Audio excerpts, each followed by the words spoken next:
Yes, how is the Josh? How is the Josh? What about today? Today is Wednesday.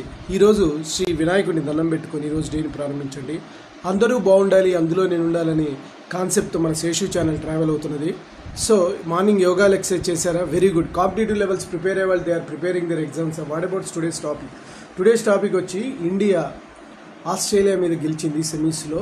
So చాలా హ్యాపీగా ఉంది. ఎందుకంటే because ఇంతకుముందు ఈ ఛాంపియన్షిప్ ట్రోఫీలో చాలా వరకు కోహ్లీ కూడా బాగా ఆడాడు.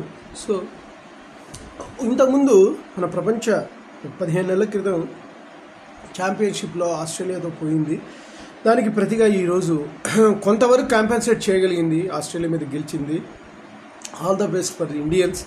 సో ఇవన్నీ ఎందుకు చెప్తున్నా అంటే మీలో స్ఫూర్తిని నింపడానికి. బికాస్ ఎందుకంటే సో ఎవరైనా సరే ఫెయిల్యూర్ వచ్చినప్పుడు బాధపడకూడదు. మళ్ళీ నెక్స్ట్ ఏంటి, ఆ నెక్స్ట్ ఆల్టర్నేటివ్లో మనం ఏంటో సత్తా చూపించుకోవాలి. ఇది అందరికీ వర్తిస్తుంది. ఆ రోజు ఆస్ట్రేలియా గెలిచారు కదా, మళ్ళీ ఇప్పుడు ఆస్ట్రేలియా కమ్ బ్యాక్ టు మళ్ళీ రేపొద్దున ఇంకోటి గెలవచ్చు. సో ఈ విధంగా స్పోర్టివ్ స్పిరిట్ ఉండాలి. ప్రతి దాంట్లో కోపాలు, కార్పణ్యాలు ఇవి పెరగకూడదు.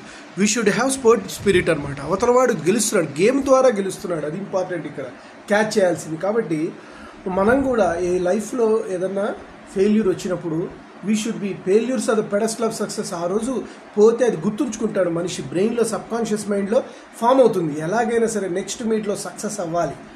ఆ విధమైనటువంటి ధోరణి ఎప్పుడైతే మీలో డెవలప్ అయిందో అప్పుడు డెఫినెట్గా రియల్ సక్సెస్ స్టార్ట్ అవుతుంది. అలా మీరు ఫెయిల్యూర్ని పాజిటివ్గా తీసుకొని ఎలాగైనా సరే నెక్స్ట్ టైం రీబౌన్స్ కావాలని ప్రికాషనరీ స్టెప్స్ తీసుకుంటారు. ఇది సక్సెస్కి మెట్టు. అందుకనే ఊరికే అనరు failures are pedestal of success అనేది.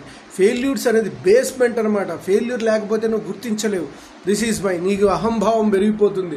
ఐ ఆమ్ ద సుప్రీం అనుకుంటారు. సో అది కాకుండా ఫెయిల్యూర్స్ వస్తున్నప్పుడు దానికి కుంగకుండా మళ్ళీ నెక్స్ట్ లేవాలి, మళ్ళీ పోతే మళ్ళీ లేవాలి, మళ్ళీ పోతే మళ్ళీ లేవాలి, మళ్ళీ పోతే అలా 1000 times ఫెయిల్యూర్స్ అయిన ఇంకొక అటెంప్ట్ చేయగలుగుతారన్నటువంటి ధీమా, సక్సెస్ సత్తా మీలో ఉండాలి. అప్పుడే మీరు అనుకున్న లక్ష్యాన్ని గెయిన్ చేయగలుగుతారు. మీలో అంత పవర్ ఉందని భావన కలగాలి. రైట్ అయితే గైస్, నేను చెప్పింది మీకు నచ్చినట్లయితే please subscribe my channel, share to the others.